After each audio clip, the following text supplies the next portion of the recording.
Gaya hidup sihat. Adakah anda mengamalkan gaya hidup sihat?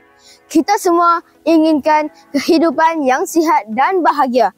Tetapi, adakah gaya hidup kita hari ini benar-benar menyokong kesihatan yang kita impikan?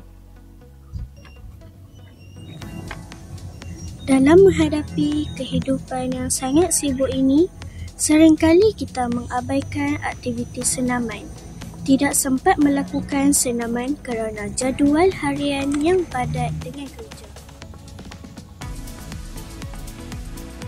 Kalau tentang exercise Tai Chi ni, walaupun dia exercise yang orang kata orang tua-tua, tapi dia slow punya exercise lah. Tapi bagi kita orang tua, kita rasa badan sehat lah.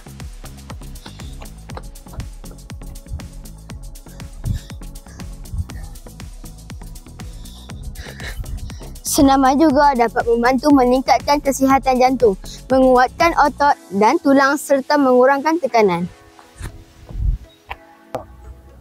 Jadi, saya ajak banyak kawan-kawan saya di sini berserta saya datang ke sini setiap seminggu 3 kali untuk sihatkan badan.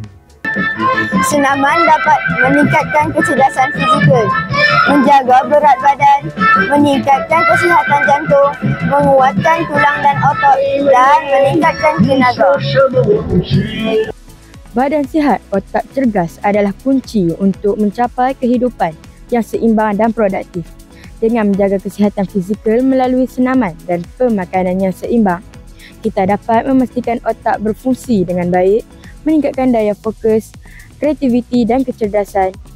Oleh itu, penting untuk mengutamakan gaya hidup sihat agar bukan sahaja tubuh menjadi lebih kuat, tetapi juga kekal cergas dalam menghadapi cabaran harian. Ia bukan sahaja membantu mencegah pelbagai penyakit, tetapi juga meningkatkan kualiti hidup dan kebahagiaan. Setiap langkah kecil ke arah gaya hidup sihat adalah langkah besar menuju kesejahteraan yang lebih baik. Gaya hidup sihat adalah perjalanan, bukan destinasi. Nikmati setiap langkah dengan prosesnya.